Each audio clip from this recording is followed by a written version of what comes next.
ఆంధ్రప్రదేశ్ రాష్ట్రానికి సంబంధించినటువంటి ఎన్నికలు అయిపోయినటువంటి తరుణంలో ప్రతిరోజు ఎన్నికల సంఘం ఏదో ఒక రకమైనటువంటి వివాదంలో చిక్కుకోవటం. ఏ రకమైనటువంటి వివాదమైనా అది వైసీపీ పార్టీని మాత్రమే ఇబ్బందుల్లోకి నెట్టివేయటం, తెలుగుదేశం పార్టీకి ఆ కూటమికి ఆనందాన్ని కలగజేయటం అనేటటువంటిది గడిచిన కొంతకాలంగా మనం చూస్తూ వచ్చినటువంటి దాంట్లో భాగంగా కూటమికి సంబంధించినటువంటి ఆ పార్టీలన్నీ కూడా ఎలక్షన్ కమిషన్తో ఒక ఇష్యూని టేకప్ చేస్తూ, ఒకవేళ కనుక రీజనల్ ఆర్ఓ ఏదైతే రిటర్నింగ్ ఆఫీసర్ ఎవరైతే ఉంటారో ఆ రిటర్నింగ్ ఆఫీసరు సంతకం ఆ ఫామ్ 13A మీద ఉండి ఆ సీల్ కనుక లేకపోయినా కూడా దాన్ని వ్యాలిడ్ ఓటుగానే పరిగణించాలి అనేటటువంటిది కూటమికి సంబంధించినటువంటి పార్టీలు టేకప్ చేసినటువంటి నేపథ్యంలో కేంద్ర ఎన్నికల సంఘం వారి యొక్క వినతిని కన్సిడర్ చేస్తూ, ఒకవేళ రిటర్నింగ్ ఆఫీసర్ సంతకం కనుక ఉన్న రోజున సీల్ లేకపోయినా కూడా దాన్ని వ్యాలిడ్ ఓటుగానే పరిగణించండి అనేటటువంటి ఒక ఉత్తర్వుని ఆల్రెడీ ఇవ్వటం అనేటటువంటిది కొంత మనం ఎన్నికల సంఘం ఆ కూటమి ఫేవర్లో తీసుకున్నటువంటి అనేక నిర్ణయాల కోవలోకి ఇది కూడా వస్తుందా అనేటటువంటి అనుమానం కలగక మానదు.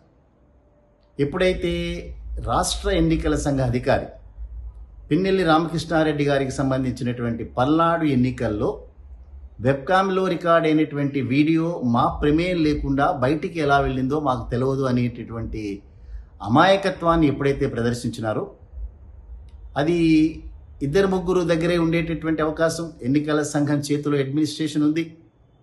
జగన్మోహన్ రెడ్డి గారు ప్రజల చేత ఎన్నుకోబడినా కూడా ఎన్నికల సంఘం నిబంధనల ప్రకారం ఇప్పుడు వారు ఏ రకమైన నిర్ణయం తీసుకోవడానికి వీల్లేదు. అందులో లా అండ్ ఆర్డర్ అనేటటువంటి ప్రముఖంగా వారి చేతుల్లోకి వెళ్ళింది. అక్కడ పల్నాడుకి సంబంధించినటువంటి సస్పెండ్ అయిన ఎస్పీ ఎవరైతే ఉన్నారో ఆయన గరికపాటి బిందు మాధవ్ అనేటటువంటి వ్యక్తి, అదే రకంగా అక్కడ ఉన్నటువంటి నారాయణ స్వామి అనేటటువంటి ఒక సిఐ, ఈ ఇద్దరు కూడా మాకు వ్యతిరేకంగా కార్యకలాపాలు చేశారని పిన్నెల్లి రామకృష్ణారెడ్డి గారు ఇన్ రైటింగ్ ఎలిగేషన్ పెట్టారు.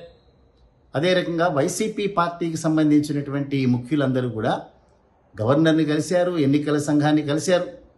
వారు ముఖ్యంగా ఎస్పీ తీసుకున్నటువంటి అనేక నిర్ణయాలన్నీ కూడా కూటమికి ఫేవరబుల్గా వెళ్ళాయనేటటువంటి ఆరోపణ వాళ్ళు కూడా చేశారు. సో ఇవాళ అనేక రకాలైనటువంటి అరెస్టులు చేసిన తర్వాత కూడా ఆంధ్రప్రదేశ్ రాష్ట్రంలో 9 స్థానాల్లో 9 నియోజకవర్గాల్లో ఈ రకంగా ఈవీఎంలు ధ్వంసం చేయడం అనేటటువంటిది జరిగిందని స్వయాన రాష్ట్ర ఎన్నికల ప్రధాన అధికారి డిక్లేర్ చేసిన తర్వాత మిగతా సంబంధించిన వివరాలు ఎక్కడ బయట పెట్టలేదు. అదే రకంగా పల్నాడు ప్రాంతాల్లోనే 7 పోలింగ్ కేంద్రాల్లో ఈ రకమైనటువంటి ధ్వంసాలు జరిగినాయన్నారు. వాటికి సంబంధించిన వివరాలు ఇవ్వలేదు.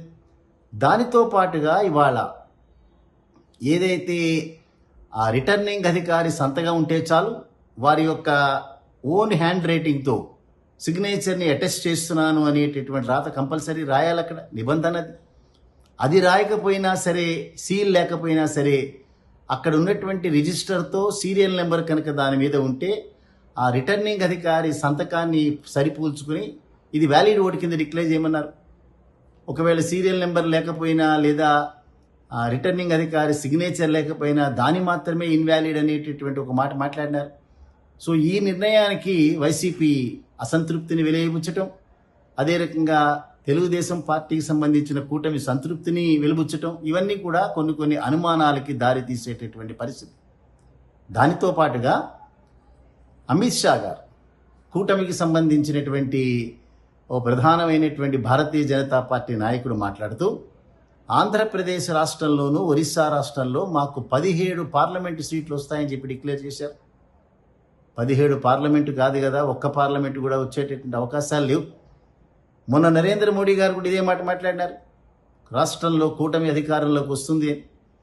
ఇవాళ చూస్తే కూటమిలో ఉండేటటువంటి 3 పార్టీలతో పాటుగా ఎన్నికల సంఘ అధికారులు కూడా కూటమిగా ఏర్పడుతున్నటువంటి నేపథ్యంలో ఏదైనా ఈవీఎంల ట్యాంపరింగ్ లాంటి కార్యక్రమాలకు ఏమైనా తెరదీసినారా?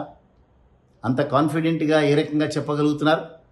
ఒక పక్క అనేక రకాలైనటువంటి నిర్ణయాలన్నీ కూడా రాష్ట్రంలో అధికారం చేపట్టబోయేటటువంటి వైసీపీ పార్టీకి వ్యతిరేకంగా ఉండటం, సో మాకు 17 పార్లమెంటు స్థానాలే కాకుండా మేము అధికారంలోకి రాబోతున్నామని చెప్పేటటువంటి మాటలు, ఒక పక్క చంద్రబాబు నాయుడు, లోకేష్, అదే రకంగా పవన్ కళ్యాణ్ ఏ దేశంలో ఉన్నారో తెలియనటువంటి పరిస్థితి. ఎక్కడా కూడా ఎన్నికల సంఘ అధికారుల మీద అసంతృప్తిని వెలుబుచ్చకపోవటం, చాలా సంతృప్తికరంగా ఎన్నికలు జరిగాయి అనేటటువంటి ఒక ప్రచారాన్ని నిర్వహించటం. అదే 2019 ఎన్నికల్లో అయితే ఈవీఎంలని ట్యాంపరింగ్ చేసినారనేటటువంటి మాట చంద్రబాబు నాయుడు గారి నోట్లోంచి వచ్చింది. చాలా కాలం దాన్ని కంటిన్యూ చేసినారు. అదే రకంగా మాకు ఓటు అయినటువంటి ప్రజలందరూ కూడా ఆ రకంగా అవస్థలు పడాల్సిందే అని చెప్పి దీవించారు.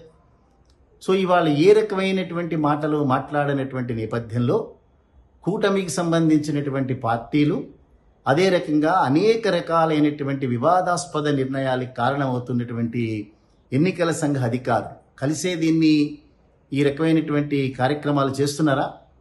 రేపు కౌంటింగ్ సమయంలో కూడా అనేక ప్రాంతాల్లో హింస చెలరేగచ్చు అనేటటువంటి మాట ఏదైతే ఇప్పటికే ఇంటెలిజెన్స్ అధికారులు ఇచ్చారో, ముఖ్యంగా పిఠాపురం, కాకినాడని కోట్ చేసినారు, పల్నాడు ప్రాంతాన్ని కోట్ చేసినారు, రాయలసీమ ప్రాంతాలు అనేక ప్రాంతాలు దాన్ని కోట్ చేశారు.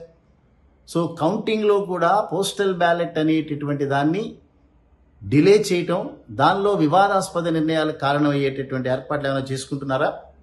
ఎన్నికల నిబంధనల ప్రకారం 8 గంటలకి కౌంటింగ్ స్టార్ట్ అవ్వాలి. మొట్టమొదటిగా పోస్టల్ బ్యాలెట్లు లెక్కించాలి. ఇవాళ ఆంధ్రప్రదేశ్ రాష్ట్రంలో ఈ రకంగా రిటర్నింగ్ అధికారి సంతకం ఉంటే చాలు, సీల్ లేకపోయినా అనేటటువంటి ఆ నిర్ణయానికి అనుగుణంగా దాదాపు 1,00,000 ఓట్ల ఇవన్నీ కూడా వ్యాలిడ్ అయ్యే అవకాశం ఉందని తెలుగుదేశానికి పార్టీకి సంబంధించిన మీడియా బయట చెప్తోంది. సో 4,50,000 ఓట్స్ అన్నీ కూడా పోస్టల్ బ్యాలెట్లో పోలైనటువంటి సందర్భంలో ఈ రకంగా ఎలవ్ చేయటం వల్ల మరొక 1,00,000 ఓట్ల బయటకు వచ్చి ఇవన్నీ కూడా కూటమికి సంబంధించినటువంటి వారి ఫేవర్లో వెళ్తున్నాయి అనేటటువంటి వాదనలో ఏమైనా బలమైన ఉందా? దానికి అనుగుణంగానే ఎన్నికల సంఘం నిర్ణయాలు తీసుకుంటోందా? ఆ దన్నుగానే ఇవాళ అమిత్ షా గారు 17 సీట్లు గెలుస్తామనేటటువంటి మాట మాట్లాడారా? ఇవన్నీ కూడా ఆలోచించాల్సినటువంటి నిర్ణయం. అదే రకంగా 8 గంటలకి కౌంటింగ్ స్టార్ట్ అయినప్పుడు 8:30 లోపు పోస్టల్ బ్యాలెట్ యొక్క కౌంటింగ్ కంప్లీట్ చేయాలి. 8:30 నుంచి ఈవీఎంలు కౌంటింగ్ స్టార్ట్ చేయాలి. ఒకవేళ కనుక పోస్టల్ బ్యాలెట్లు కనుక అర్ధగంటలో కంప్లీట్ కానిటువంటి నేపథ్యంలో సైమల్టేనియస్గా ఈవీఎంల కౌంటింగు, అదే రకంగా పోస్టల్ బ్యాలెట్ కౌంటింగ్ కూడా జరగాలన్న నేపథ్యంలో పోస్టల్ బ్యాలెట్లు అయితే తప్ప మేము ఈవీఎంలు కౌంట్ చేయమని చెప్పి రాష్ట్ర ఎన్నికల అధికారి డిక్లేర్ చేశారు.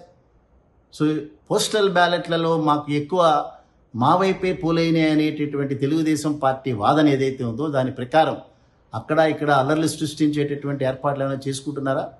చూద్దాం 4వ తేదీన జరగబోయేటటువంటిది. ఏవైనప్పటికీ కూడా ఎన్నికల సంఘం తీసుకునేటటువంటి ప్రతి నిర్ణయం కూడా వివాదాస్పదంగా మారటం, అవన్నీ కూడా తెలుగుదేశం పార్టీకి సంబంధించిన కూటమి ఫేవర్లోకి వెళ్ళటం అనేది అత్యంత దురదృష్టకరమైనటువంటి సంఘటనలు, సమాచారాలు.